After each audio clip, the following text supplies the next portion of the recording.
Hey guys, welcome back to another video. काम की बात में आपका स्वागत है। अगेन हमारे साथ गौरव है और हम एक नई क्वेश्चन लेके गौरव जी के पास जाएंगे कि मुझे कई सारे मेरे नोन कनेक्शन ने बोला कि क्यों ना आप ये बताएं। आजकल कोई भी बात नहीं कर रहा है इस बारे में कि भाई जो मिडिल क्लास की जो कंडीशन है कि इतनी कमजोर हो चुकी है और गरीब जो है और गरीब होता जा रहा है। जॉब्स नहीं है और कमाई के साधन जो है कहीं ना कहीं जो है रुकते जा रहे हैं आज के जो करंट एनवायरनमेंट के हिसाब से। तो काफी जो है कठिन परिस्थितियों का सामना करना पड़ रहा है हमारे पूरी सोसाइटी को, जितने भी लोग हैं। तो सवाल ये था कि कहीं ना कहीं लोग जो है इस पे बात कोई भी नहीं कर रहा और कोई प्रॉब्लम को टेबल पे लेकर आ ही नहीं रहा, चाहे वो मीडिया चैनल हो या कोई सी भी आपकी सोशल नेटवर्क हो या अदर ऑनलाइन सोर्सेज हो। तो सॉल्यूशन की तरफ कैसे जाया जाएगा? तो मैं गौरव जी आपसे ये एक सवाल आपके सामने रखना चाहता हूँ कि ये जो कंडीशन हो चुकी है मिडिल क्लास की और जो गरीब और हुए जा रहा है, तो उसके बारे में आपका क्या ओपिनियन है? इस प्रॉब्लम को किस तरीके से हम जो है सामने लेकर आए और कैसा क्या इसका सॉल्यूशन हो सकता है? Thank you Nikhil for this important question and I must appreciate you. हमारी ऑडियंस को शायद ये नहीं पता होगा। ये सवाल जब निखिल ने मुझसे पहले पूछा था और मैंने उनको बोला था कि हमें नहीं पता, मुझे नहीं पता इसका आंसर, और निखिल ने कहा नहीं, हम लोगों को अपनी ऑडियंस के साथ भी ट्रुथफुल रहना है। जब हमें किसी सवाल का जवाब नहीं पता तो हमें उनको ये बताना है कि हमें उसका जवाब क्यों नहीं पता। और हम देखते हैं कि न्यूज़ पे एक्सपर्ट्स आते हैं, न्यूज़ चैनल्स पे और इवन सोशल मीडिया पे एक्सपर्ट्स हैं एंड वो ओपिनियंस दे रहे हैं। एंड आप यकीन मान के चलिए, जवाब उनको भी नहीं पता, सरकारों को भी जवाब नहीं पता, और पता होता तो शायद वो लोग कर चुके होते। ये कुछ चीजें मैं कह सकता हूँ कि ये जो एक्स्ट्रा ऑर्डिनरी सर्कमस्टेंसेज हैं, इनके अंदर प्राइवेट सेक्टर भी काफी हद तक हार मान जाता है। कुछ हद तक वो लोग अपनी तरफ से एफर्ट्स कर सकते हैं, but this is the time when government intervenes. यहाँ पर गवर्नमेंट इंटरवेंशन करता है, वो कुछ स्पेशल इनिशिएटिव्स लेके आता है जिससे बाहर से एफडीआई आए, नई जॉब्स क्रिएट हों, तभी शायद इसका कुछ रेमिडिएशन हो सकता है इस सिचुएशन का। और ज़रूर हम लोगों को अपने एंड पे भी कोशिश करनी है। छोटी-छोटी चीज़ें, जैसे हाउस हेल्प है, तो आप उनको नौकरी से नहीं निकाल रहे हैं। जो आपकी जेब से बहुत ही आपको पता भी नहीं चलेगा ऐसा पैसा जब जाता है, बट कुछ लोगों के लिए वो पैसा बहुत ज़्यादा इम्पोर्टेंट होता है। अगर आप देखें, आप ई-रिक्शा में बैठते हैं, आज रोड पे 100 ई-रिक्शा चल रहे हैं, तो 10 ई-रिक्शा वो हाथ वाले भी होते हैं। और उनके पास काम नहीं है यार एक्चुअली, एंड उनके पास इतना पैसा भी नहीं है कि वो ई-रिक्शा खरीद सके। तो अगर आप ₹10 की जगह ₹20 दे के उसके रिक्शा में बैठ के जाते हैं ना, तो भी आप अपनी इकोनॉमी के लिए एक अच्छा काम कर रहे हैं। बट क्योंकि हम लोग उस तरीके से सोचते कम हैं, मैं ये नहीं कहूँगा नहीं सोचते, पर कम सोचते हैं।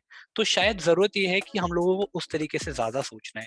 अगर आप कल न्यूज़ देखें, बहुत पॉजिटिव न्यूज़ थी कि इंडस्ट्रियलिस्ट आगे आए, नवीन जिंदल है, अंबानी है।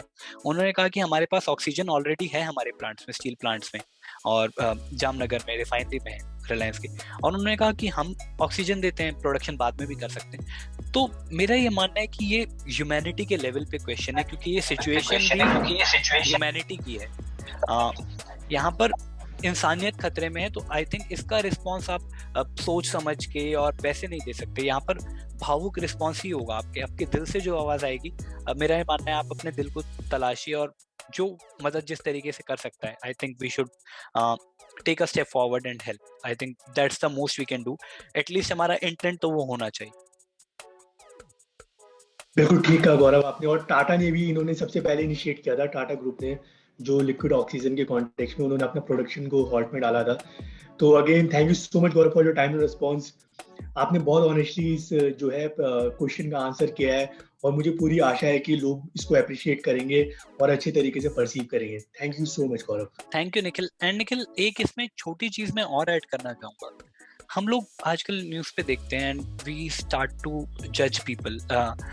कल एक छोटी सी कंट्रोवर्सी हुई कि दिल्ली के मुख्यमंत्री ने, जब पीएम के साथ मीटिंग चल रही थी, उन्होंने अपना भाषण लाइव कर दिया, एंड देन उसके बाद बहुत सारी कंट्रोवर्सी हो गई कि क्या ये ठीक है, क्या ये गलत है। मैं ये कहना चाहता हूँ कि इन सब के बीच में, अगेन, क्योंकि ये एक आप देखते हैं, दर्द होता है जब आप देखते हैं कि हॉस्पिटल में ऑक्सीजन नहीं है, आज 5 लोग मरे, आज 20 लोग मरे।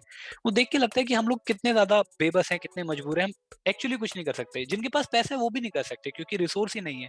आप नहीं बना सकते, कुछ चीजें आपके बस के बाहर है।